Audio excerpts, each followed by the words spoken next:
News Talk 610 AM and 102.1 FM. KBNU. KBNU News Time is 4:05. I'm Bill Walter with this news update brought to you by U&I Furniture. With Tax Day fast approaching, Wallet Hub has released its 2023 Taxpayer Survey as well as its annual report on the states with the highest and lowest tax rates to help taxpayers navigate the confusing and stressful time of year. The report comes as 81% of Americans say they are more concerned about inflation than taxes this year. According to the report, Utah ranks 7th in overall effective state and local tax rate, 27th in income tax, 8th in real estate tax, 1st in vehicle property tax, and 10th in sales and excise taxes. Utah's Intermountain neighbors also rank high, with Montana coming in 3rd, Nevada 4th, Wyoming 5th, Idaho 8th, and Colorado 9th. The survey revealed that 73% of people think that the government does not spend their tax dollars wisely. Wallet Hub analyst Jill Gonzalez says there are a few things taxpayers should be concerned about on tax day.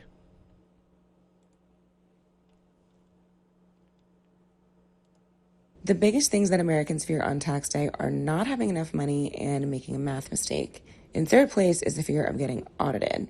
What people should be most concerned about is having enough money to pay what they owe, as trying to come up with additional funds on short notice is difficult for many people during this time of high inflation. They can also take advantage of free tax prep resources that can help make sure that the math checks out.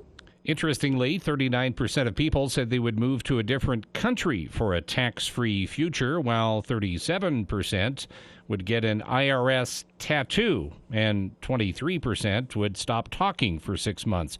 Furthermore, 49% of people said they would do jury duty rather than do their taxes, while 26% would miss a connecting flight. The survey also found that 72% of people believe their current tax rate is too high. KBNU News Time is 4:07. KBNU weather for tonight. Mostly cloudy skies, low between 10 and 15 degrees. Slight chance of snow showers in the morning tomorrow, and then partly sunny skies, high around 30.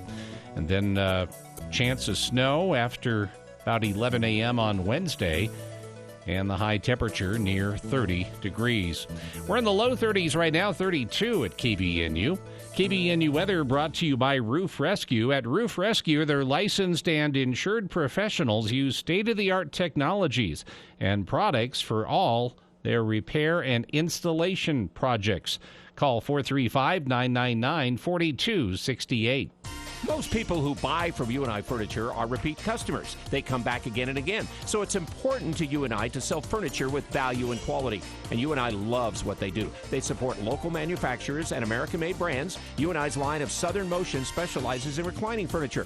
Best Brand Furniture offers more petite styles. And U&I just added Klosner, who has a wide range of options and takes lots of special orders. It's a family-owned 4th-generation furniture store where value and quality is and always has been offered. That's why it's always a better buy at U&I Furniture, downtown Logan. KBNU News Time is 4:08. An educator at a high school in West Jordan was arrested Thursday after police said he had a sexual relationship with a 16-year-old female student. Matthew Jason Ruckert was booked into jail on multiple felony sex offense criminal charges and is being held without bail. He was charged with 8 counts of rape, object rape, and forcible sodomy charges, all first-degree felonies, as well as 8 counts of forcible sexual abuse and second-degree felonies.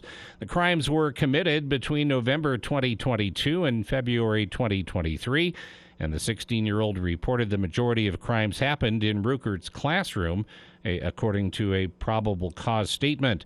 Leaders with the Jordan School District reported that Ruckert was a teacher at West Jordan High School and is no longer employed by the district. A statement read in part that Jordan School District takes all reports of employee misconduct very seriously, and they do not tolerate any kind of misconduct or behavior that endangers the safety of students. And the man fatally shot by Farmington police on Wednesday had a handgun in his car at the time of the shooting, according to the department's chief in the first new details released since the incident. In a statement released Friday, Police Chief Eric Johnson offered details on what led to the shooting of 25-year-old Chase Allen following a traffic stop near the city's post office. According to the department, when stopped for having an illegitimate license plate, Allen pulled into the parking lot and rolled down his window for the officer only a few inches.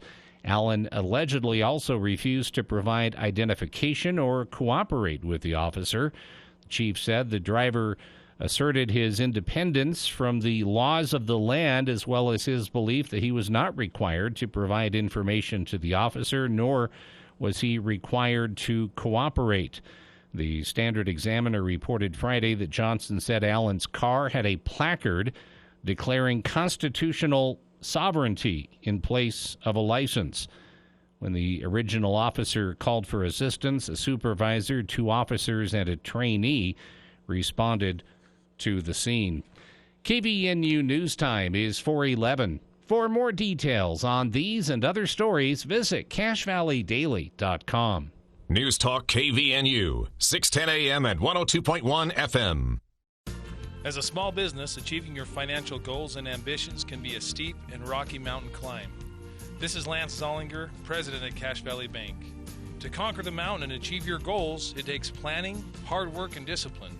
At Cache Valley Bank, we have the resources, expertise, and flexibility to help you scale your way to success. Give us a call. Let's work together and climb the mountains that await. Cache Valley Bank, member FDIC.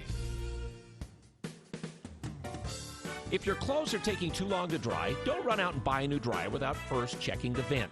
Clothes dryer vents can get clogged with lint, and birds can even build a nest in them. If your clothes are taking too long to dry, simply check the outside of your vent, and if you don't feel a swift amount of air, it's probably clogged. Simply clean the vent and your dryer should work like new. Or if your vent is too long or too difficult to clean yourself, then give the Duct Hunter a call at 770-4813. Talking to your kids about the dangers of vaping can be hard. Getting them to listen to hot gossip is easy. So here's some drama you could share with your kid.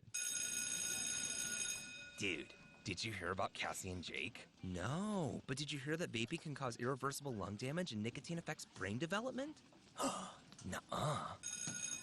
You don't need to gossip if you want to have an open conversation about vaping. So if you want to get tips on when and how to talk to your kids, visit talkaboutvaping.org. Brought to you by the American Lung Association and the Ad Council.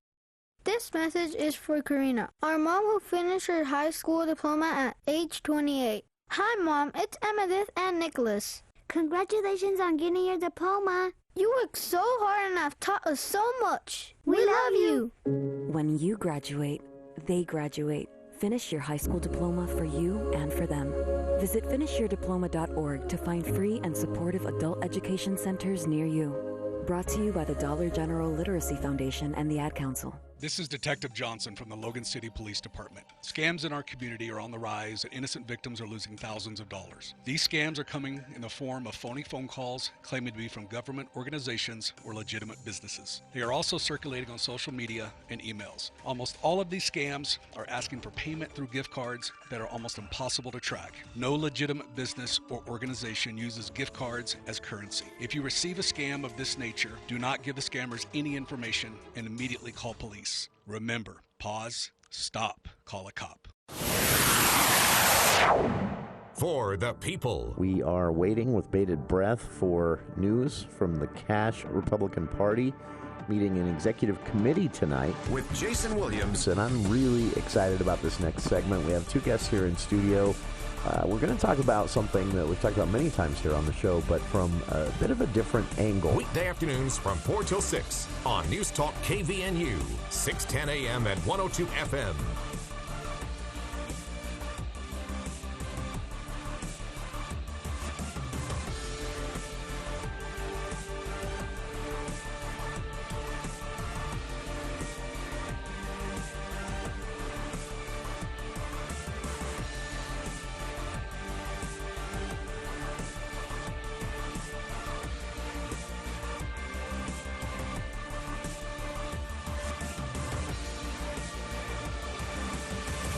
Welcome to KVNU's For the People. Our first show post-legislative session. I shouldn't laugh because, man, they did a lot of things to your lives. We'll recap that this hour, everything the Utah legislature did. Some big-ticket items, of course, got a lot of attention here on this show and also in the media in general, news stories and more. But there were a lot of things that didn't get a lot of attention that maybe should have. We'll talk about some of it. The overall take from me on the legislative session, outside of any specific bills, outside of any specific issues and where you stand on those issues, the big takeaway for me this legislative session, and it's not new, that it just seemed more aggressive this session, but the takeaway for me is this is a legislature that is quite full of itself.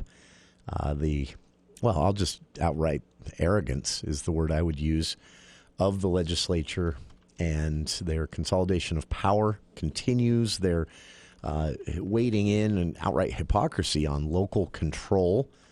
When it suits their needs, they are more than willing to override cities and counties. We saw that happen multiple times this session. And a siloed legislature that does not want outside influence. That's concerning for a lot of different reasons. You might like everything this legislature is doing and therefore not have a problem with this, but eventually you're going to get a makeup of a legislature that is doing something you don't like.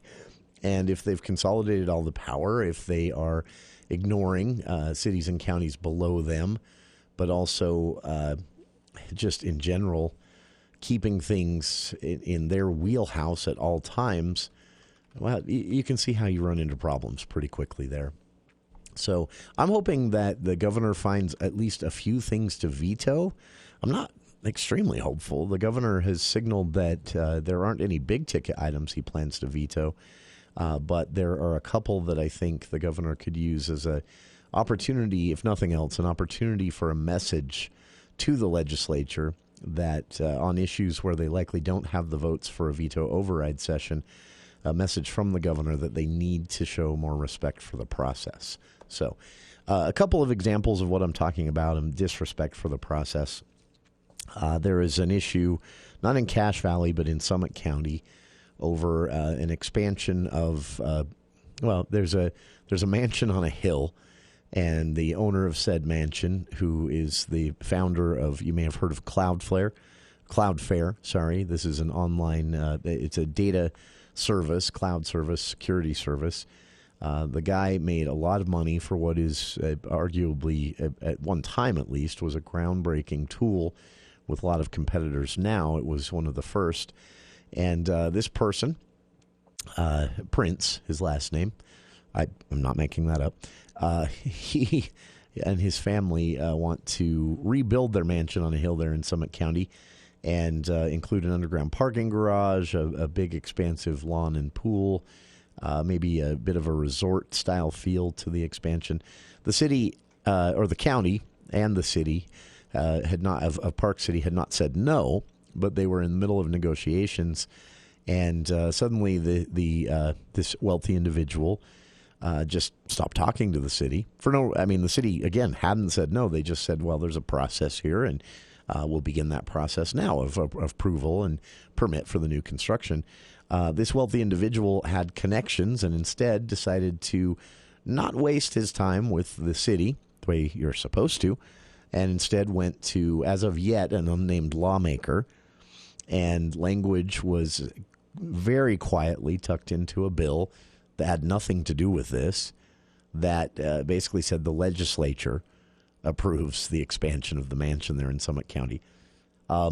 No indication the city planned to say no or that the county would get involved, but for the legislature to just say, well, this is a person with deep pockets and many connections, and so we're just going to go ahead and approve it.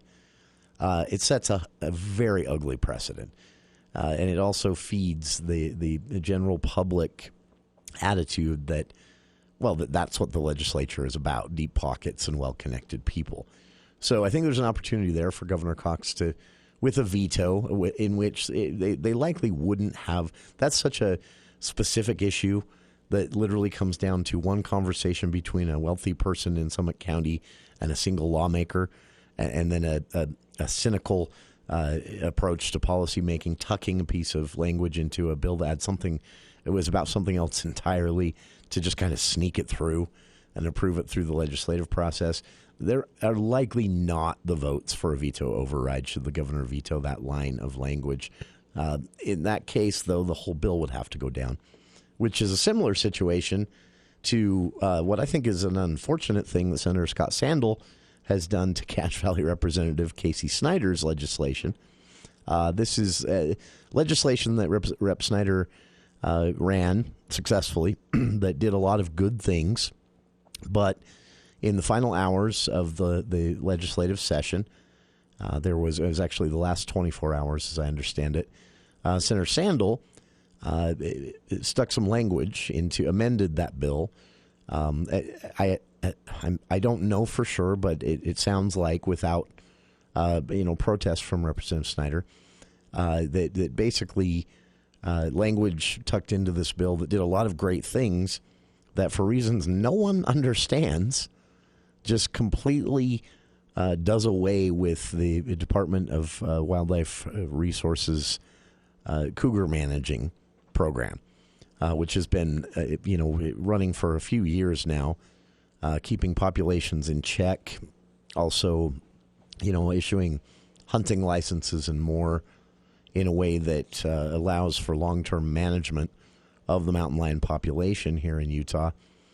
This language tucked into Rep. Snyder's bill by Senator Scott Sandel via the amendment process basically just blows that up and says, anyone that pays the hunting license fee can go out and hunt a cougar. The Department of Wildlife Resources representatives themselves said that they don't understand. The management program was going well. And several hunting and wildlife conservation groups are urging the governor to veto as well. Because, again, this is a ongoing management process, similar to the way all wildlife are in regards to hunting at least, are managed through DWR. It takes a long-term management, and the plan itself, ironically, was set in place by the legislature years ago, and management had been going well. There hadn't been complaints, one DWR official said, about the number of licenses that were issued for hunting, but it also allowed for the long-term management plan to play out. Now this just kind of blows all that up and again allows anyone who pays the hunting license fee to go out and hunt cougars. I have no idea. I mean, there's obviously something behind this. Another situation, I think, where someone well-connected made a phone call to a state senator, and that was tucked into a bill that really had nothing to do with wildlife management, although it had a lot to do with public lands and wildlife in general, several funding mechanisms to improve things here and there in the Snyder's original bill. I think that's another example of opportunity for the governor to say, nah, folks, respect the process. It's supposed to be public. It's supposed to be something where the public has a chance to review and vet. Tucking unrelated pieces of legislation into a bill dealing with something else entirely is a not... I mean, honestly, you only do that if you're in a hurry and trying to be sneaky. In a hurry and or trying to be sneaky. Knowing Senator Sandel, I'm going to give him the benefit of the doubt on this one and say it's probably not an attempt to be sneaky. It was probably more an attempt to be in a hurry. But that's not what this process is supposed to be about. So, again, two examples there of opportunities for Governor Cox to send a message to the legislature that, hey, slow your roll a little bit. Let's respect the process. The legislative session, of course, started out with, I think, one of the grandest disrespects to the process that I've seen. Well, maybe not the worst that I've seen, but definitely significant. which was, the legislature did this twice this year, and unfortunately, I'm thinking because they were successful, this is going to be a trend. But this idea of taking two unrelated issues and shoving them together, one that maybe is very popular, one that is not very popular, and you jam them together so that the unpopular one passes too. Also, again, not what this process is supposed to be about. Every idea should be debated on its own, on its own merits, and the public should have a chance to weigh in, voice their opinion. So the legislative session again started with lawmakers seeing an opportunity to ram through a school voucher program. Utah County lawmakers attached that to the very publicly popular bill to increase salaries for teachers to address Utah's teacher shortage.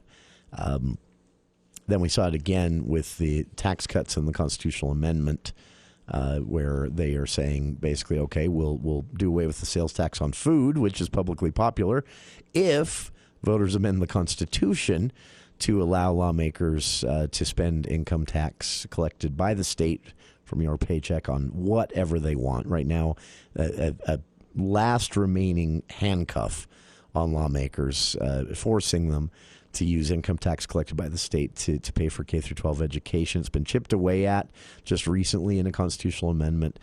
So they said, okay, if voters approve that constitutional amendment, then we will repeal the sales tax on food. It's not a good look, to say the least. So, again, I hope the governor decides to, if nothing else, send a message with a couple of smaller vetoes, but don't expect any big vetoes from the legislative session. And, again, coming up later, we'll talk about everything they did, some of the stuff that didn't get a lot of attention, some really good things, honestly, past this legislative session, understandably overshadowed by the overall, just a very mean-spirited legislative session. Not sure what was behind that, but a lot of that out there. So we'll break it down for you, though, let you know how your life might be impacted by bills passed and not passed during the 45-day session that wrapped up Friday. Also, going to be joined by a representative of the Cache Valley Warming Center. This has been something in operation for the first time this winter. They started in the early part of the winter, operating as a warmer center out of a location in Logan. It's been a very successful effort. A lot of people have a lot of questions. There was a rumor for a bit that it was going to be moving locations. That turned out to not be necessary. Also, people wondering if they are, as originally announced, going to wrap things up March 15th. And shut the service down until next winter. And we'll talk a little bit about who was served, how many people, families and individuals who were temporarily homeless were served by this warming center. So that's coming up later on in the show. So on the other side, we'll finally get to our opening segment after my little please veto something Governor Cox rant there, with your headlines and smooth jazz right after this. Don't let concerns about today's events derail your long-term financial strategy. Edward Jones Financial Advisors can help work with you to understand today's financial landscape and how to be positioned for the long term. Edward Jones can give you the tools for a reasoned, disciplined approach to investing. Get started by calling one of the 7 Edward Jones locations in Cache Valley. Edward Jones, member SIPC. All right, dads, let's test your knowledge. Ready? What does this sound? Some of the more experienced parents recognize it as the sound a young teenager makes when he's done something he regrets. Listen. Kind of a sad sound, isn't it? But if you recognized it, then you know exactly what to do. Listen, because that's when together you can both figure out how not to make the same mistake again. This message from The Church of Jesus Christ of Latter-day Saints. Victor deployed for the first time to Afghanistan in 2003. At 4 a.m, my phone rang. They said, "I regret to inform you that your husband was wounded in action." Victor sustained a moderate traumatic brain injury. I was doing school full-time, and I was also then caring for Victor. One of the most important elements of caregiving is taking care of yourself. I just didn't want to forget that I also had goals and that I also had a life. What I did is I challenged Victor to meet me halfway. There are almost 6 million military and veteran caregivers across the nation. We have our own journey, and we can fulfill that journey at the same time that we are helping our loved one. Visit aarp.org/caregiving for a free military veterans guide to navigate your caregiving journey and better care for your loved one and yourself. Brought to you by AARP and the Ad Council.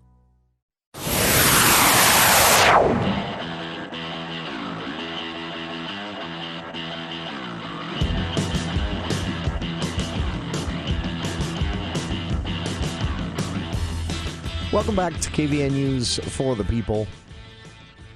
Normally our opening segment, but just had to get a few things off my chest there. RE, the legislative session. Do you feel lighter now? I do feel better now. It's been rattling around in my brain since I watched the final hours. They wrapped up early on Friday, but still, yeah. Speaking of that will be our first of your headlines and smooth jazz, our contribution to the news cycle, bringing you the news while keeping the temperature cool or cooler. Today in history, in 1836, remember the Alamo. This day in history, in 1836, Texan volunteers are defeated at the Alamo. This has become one of the most known about and least understood iconic moments in history.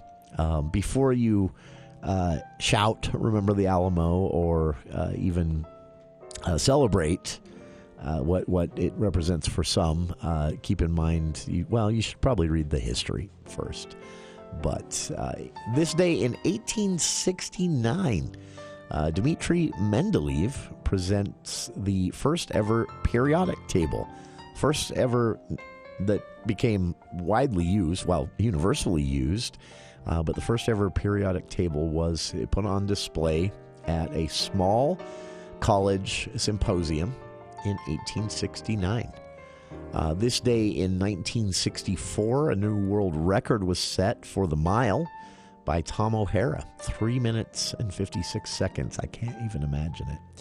And one for you, Bill, and other news junkies out there. This day in 1981, Walter Cronkite did his last CBS Evening News broadcast. And Bill, Cronkite was the news for many. Yes. As TV news first became a part of everyone's evening and living room, Cronkite became synonymous with that. And it was a pretty emotional moment for both Cronkite and news consumers in 1981 when he did that last CBS Evening News broadcast. He continued to be involved with the news, of course, in various ways. But that was they kind of bring him on at elections and things like that for a while afterwards. Yeah, that was a big change. So, famous birthdays: Michelangelo, an Italian artist you may have heard of. Elizabeth Browning, poet. And the late Ed McMahon was born today in 1923. Of course, he's passed away since. Rob Reiner, a director and one-time star of All in the Family, and everybody's favorite actor who they love to hate, Tom Arnold, born in 1959. Park City Mountain Resort announcing their extended closing date. The latest closing date for a ski resort in Utah in 30 years. Park City Mountain Resort ski area reported receiving more snow to date than it has in 49 years. And they announced that their planned March closure would be delayed by more than a month. The largest list-serving ski area in all of North America will actually stay open until April 23rd this year after receiving 450 inches of snow throughout the season. Of course, not in a single storm, but the new closing date, 2 weeks after its planned closing, 4 weeks after its planned closing date, will be its latest since 1993. Deidre Walsh, vice president of Park City Mountain Resort, said, this is my first season back working with the team in Park City, and it's truly been the experience of a lifetime. No one expected this much snow. The last few seasons have been pretty scary, actually, for ski resorts, but they were able to pull it off. So, and finally, your last headline with Smooth Jazz, story of a very creative 14-year-old. 14-year-old that used social media. This is a Syracuse boy here in Utah. The Syracuse man charged with, criminal charges he'll be facing, accused of stealing from a 14-year-old boy who tracked him down. The 14-year-old reported the robbery on February 25th, saying he'd arranged over Snapchat to sell Nichols, the man accused, a Zen gaming console for $150. Nichols drove up to the meeting spot. There was another person in the car. 14-year-old told police that he handed the gaming console to Nichols through the window, and Nichols said he needed to go to the store for money and would be right back, and never came back. Surveillance video captured Nichols driving into a dead-end street with a teen running after him before Nichols backed out and sped off. The police said at that point they would have to begin searching for him. There wasn't a clear shot of a license plate or anything like that. But where the car nearly hit the teen, criminal charges could be serious. Police say that a few weeks later, they were contacted by the 14-year-old who said, I found him. I found him on social media, scouring Instagram, Snapchat, and more. This 14-year-old Utah boy found Nichols via recognizable facial tattoos. So using social media, he was able to track down Nichols, who, get this, Nichols kind of ratted on himself with an Instagram post that he and his girlfriend shared about their new puppy that happened to come across the 14-year-old boy's feed. He screenshot it and immediately called police. So the Snapchat had been deleted off the phone, but not from the interwebs. And the 14-year-old boy was creative enough to use scouring software to actually even provide police with the man's location, which is both scary. It lets you know what social media keeps about you out there, even if you delete something. Yeah. But also, hats off to the 14-year-old for putting in the work that, he wasn't getting the answer he wanted from police. He did it himself, tracked the man down, let police know he'd found him, and even provided them with the location just from scouring Snapchat. Check it out. Full story on this, linked with a picture of a smiling 14-year-old teen, by the way, linked on our Facebook page. And we'll be back after the local news with KVNU's Bill Walter.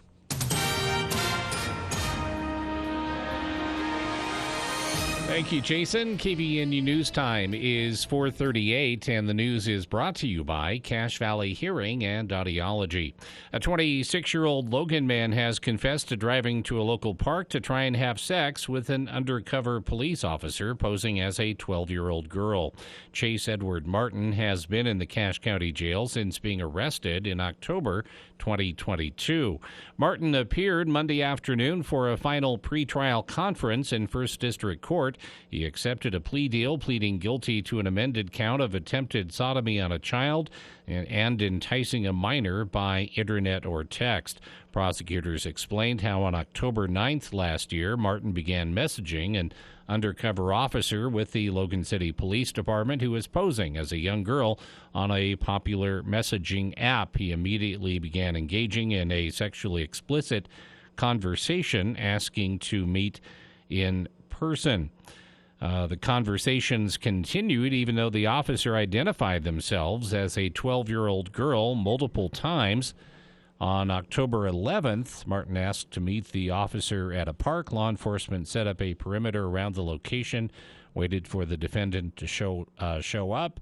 He had instructed the officer to wait at the park so he could drive past and make sure she was real. So officers utilized a young petite female employee of the police department as a decoy Martin could see when he arrived at the park.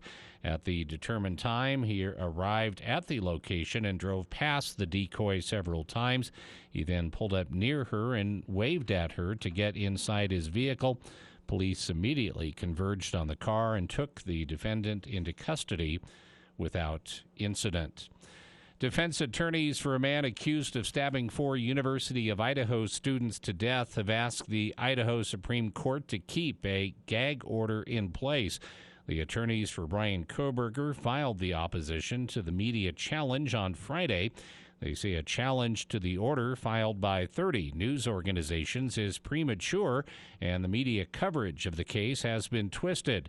Koberger is charged with 4 counts of first-degree murder in connection with the deaths in Moscow, Idaho. The news organizations contend the gag order violates free speech rights and that there are other ways to ensure Koberger receives a fair trial.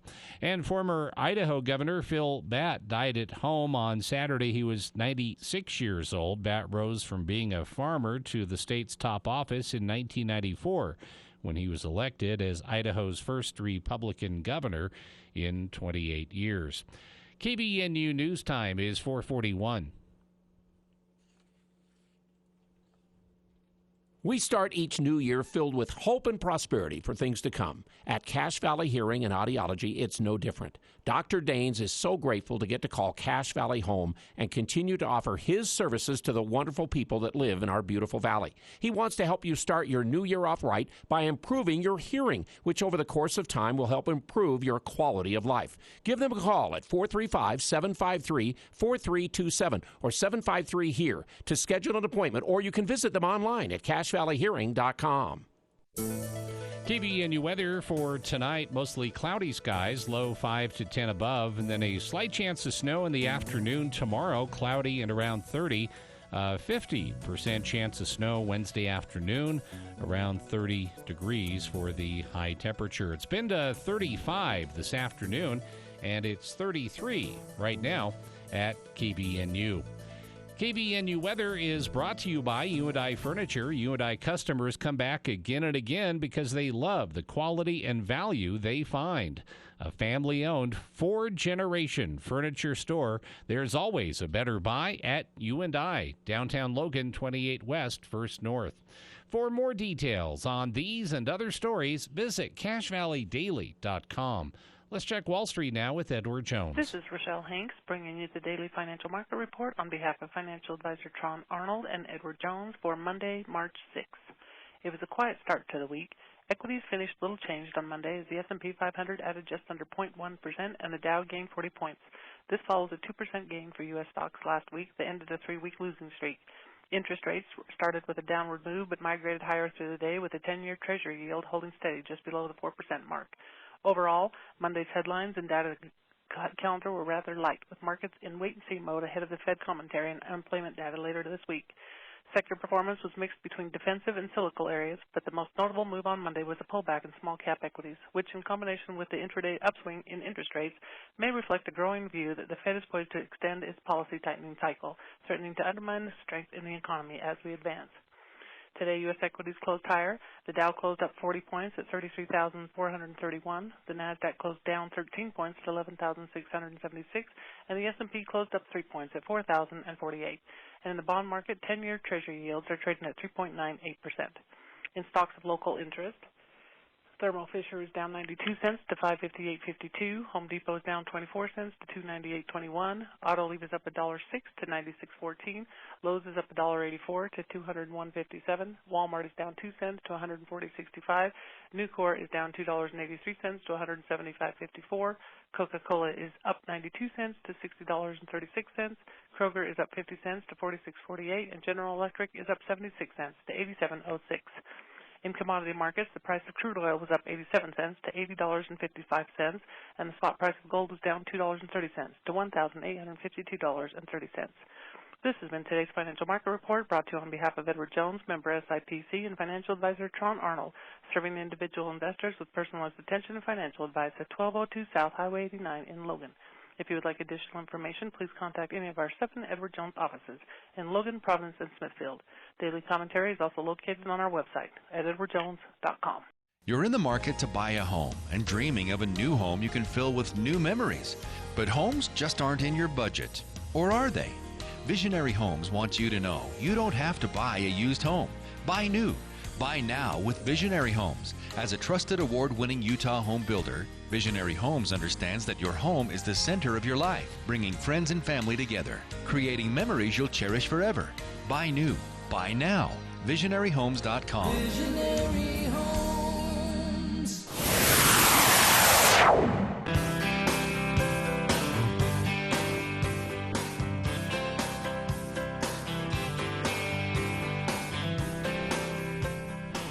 The William A. Burnard Warming Center opened here in Cache Valley last, the end of fall, start of winter. And through the winter, despite, many challenges, this is the first go-round for the Warming Center. It's something brand new to Cache Valley. They were successful in their mission, which is simply providing a warm, safe space for individuals and family who might be experiencing temporary homelessness here in Cache Valley. Many more people are affected by this than most of us realize, and that's reflected each year in an annual survey that's done throughout the state of Utah. And it is a problem here in Cache Valley. The reasons can be, they run the gamut. They can be temporary. They can be somewhat long-term. They can relate to health issues. They can relate to loss of a job and just a convergence of circumstances that many of us, I think, like to tell ourselves we're immune to, but none of us are.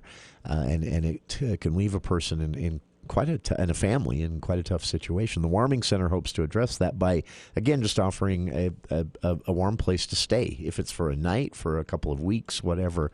And it's been operating here in Cache Valley throughout the winter, serving individuals and families with great success. So we reached out to our friends at the Warming Center for a bit of an update. Do they plan to operate year-round? Are they coming back next year?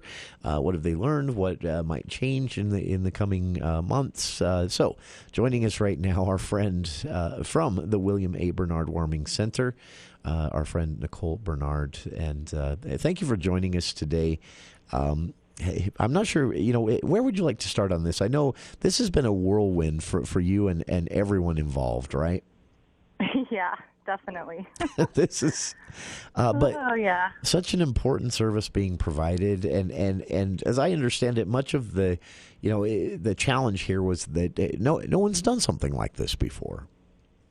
Yeah, it was the first time ever that something like this has been implemented in our area in Cache Valley. And man, what a winter to open, right? Like, this winter has just been so harsh and just never ending.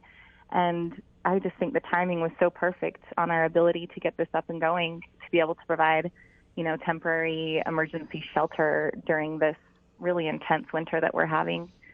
Sure. Yeah, we opened up on December 9th. I know we had talked with you around Christmas time. That's right. I think was the last time that we spoke. And we were pushing really hard to get, stay open through the holidays because, everyone's traveling, and it was really, we were really hoping to get volunteers in, and we were successful. We were successful getting through the month of December. Things started out kind of slow, just even with guests who were coming to the center. And I think that was because, again, this resource has never been available here before. Sure.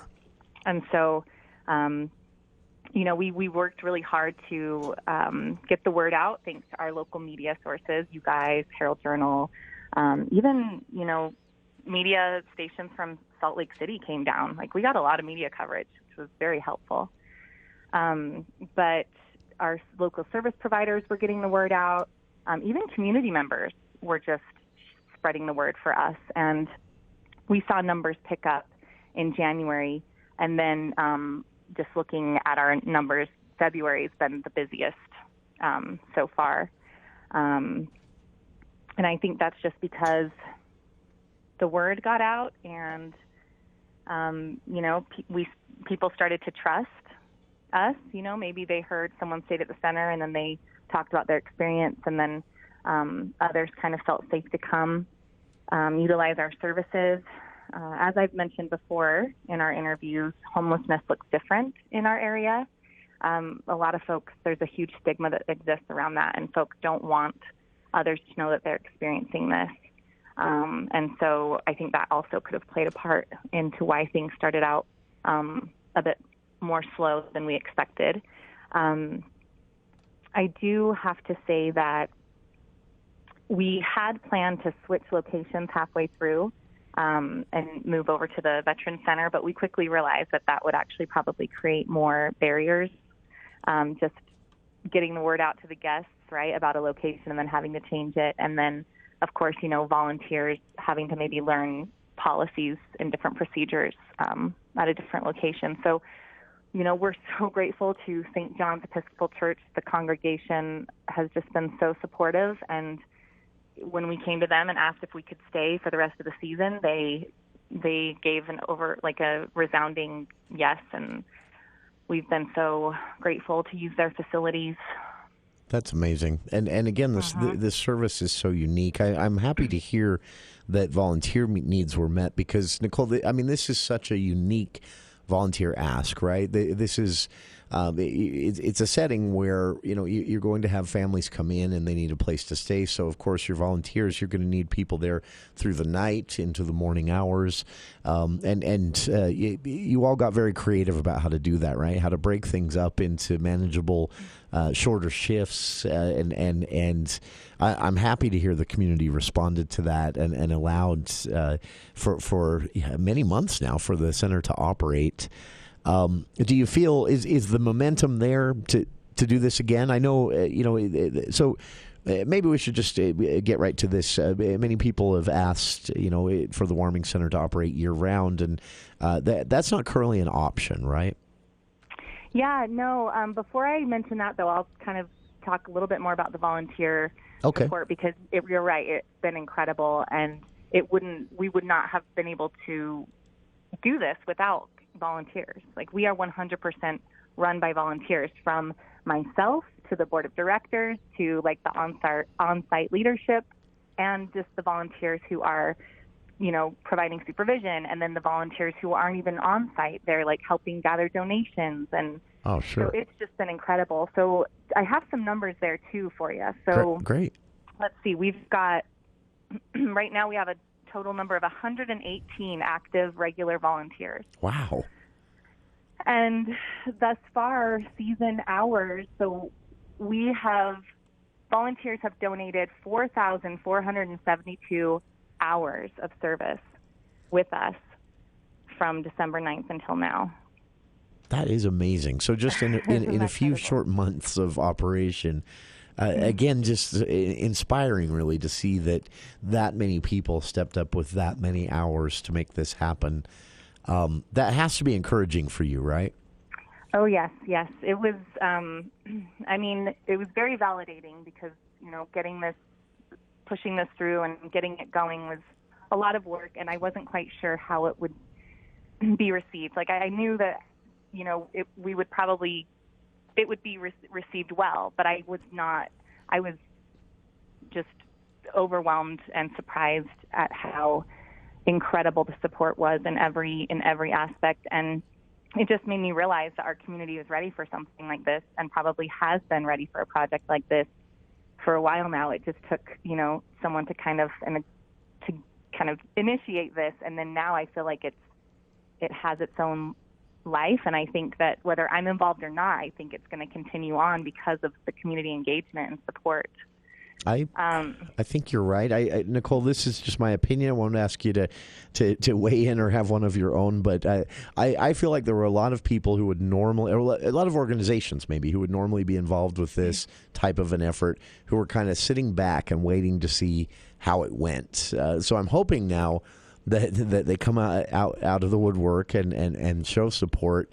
You plan to do this again next winter, right? Yeah, we would hope so. That's what our plan is.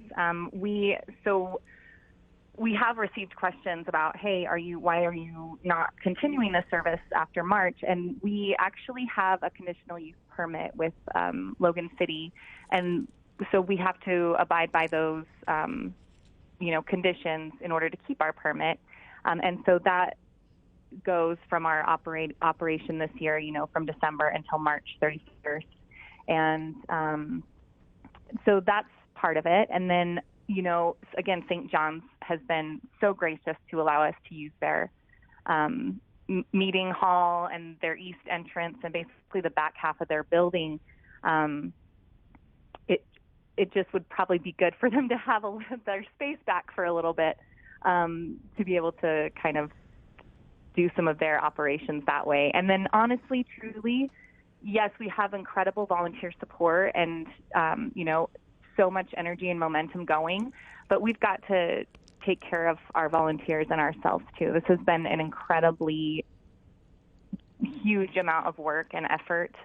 And, I think it's important that we make sure that we take care of ourselves so that we can continue to take care of others in our community, right? Moving forward. And so it'll be a good opportunity for us to kind of rest. And then, of course, we're going to be continuing this discussion and meeting together and reviewing what went well, what needs to be adjusted, and coming together and do some strategic planning as an organization to set goals for the next, 3 years to see what does the growth of our organization look like, what does that look like, and kind of create a roadmap that then we can share with local leaders and funders and community members. That's Nicole, I have to assume that throughout this experience you've learned things and others have learned things that could be helpful in some of the efforts of the county, cities, BRAG, the Bear River Association of Governments, in understanding the issue of homelessness in Cache Valley, what's triggering it, what sort of resources would be most helpful. Did you walk away with some things you think, okay, we need to turn this information over and approach this in a public policy setting as well?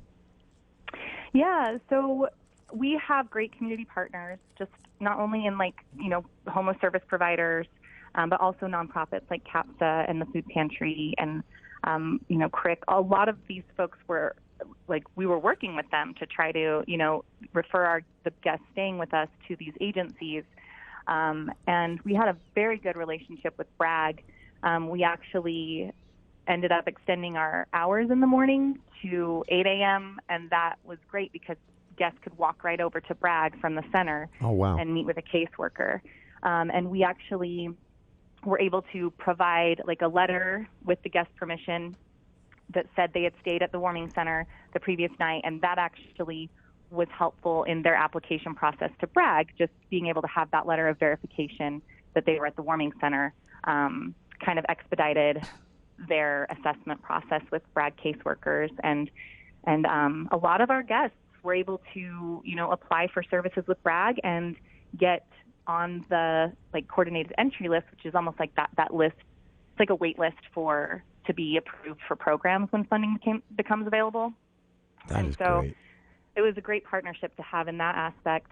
One thing that I did learn, and I kind of knew that this was the case, but we did serve families and individuals. I believe we had, if I can just count off the top of my head, I would imagine maybe around 10 kids that stayed at the center throughout the entire time that we've been open. And of course they were with their families. But the majority was single adults and a lot of single men, actually. And I think one of the reasons for that is we have a lot more resources in our community, target assist families and adults with children. Sure. And so that kind of highlighted a gap in resources and services for single adults, particularly men. We did have men who came to stay at the center who were coming out of jail.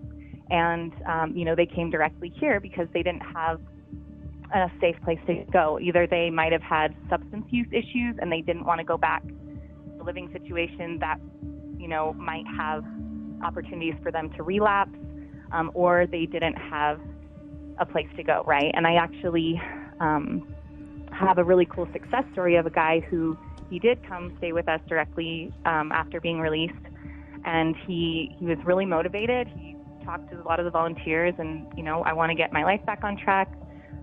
We connected him with Bragg. He was able to qualify for their hotel voucher program. Oh, wow.